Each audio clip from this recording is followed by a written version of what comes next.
भूपेश बघेल की अध्यक्षता में आज कैबिनेट की बड़ी बैठक हुई। इस बैठक में कई महत्वपूर्ण फैसलों पर मोहर लगी है। जूट बैग निर्माण उद्योग स्थापना पर सरकार प्रोत्साहन देगी। प्रोत्साहन 100 करोड़ से ज्यादा के प्रोजेक्ट पर मिलेगा। कौशल्या मातृत्व योजना के तहत दूसरी बालिका के जन्म पर 5,000 रुपए सरकार ने देने का फैसला किया है। इसके अलावा समर्थन मूल्य पर राज्य सरकार कोदो कुटकी रागी की खरीद करेगी।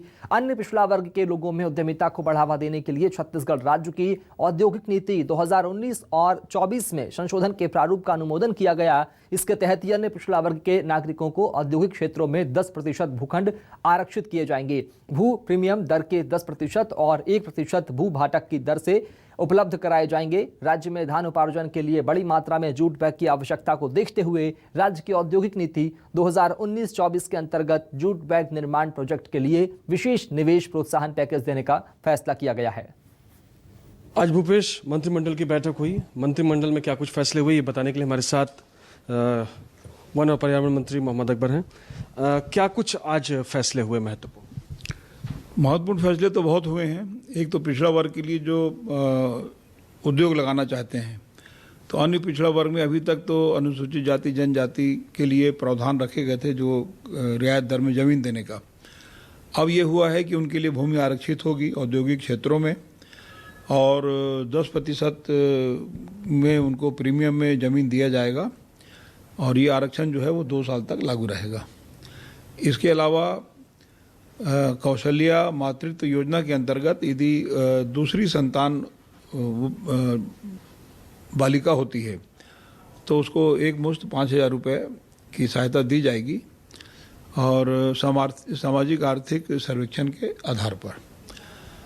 धान खरीदी के बारे में तो अभी आपकी जानकारी में है कि लगभग 1 करोड़ मैट्रिक टन धान की खरीदी हो चुकी है।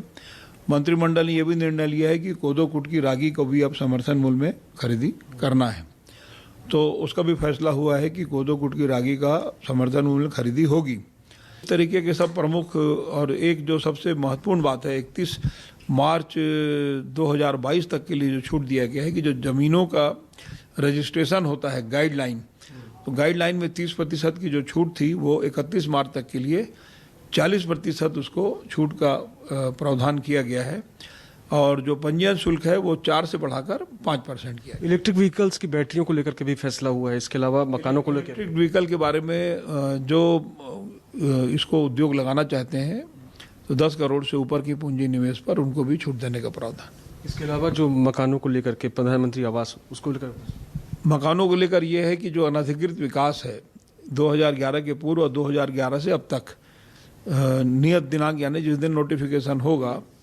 तो अनधिकृत विकास को नियमितीकरण करना है। उसका शुल्क निर्धारित है।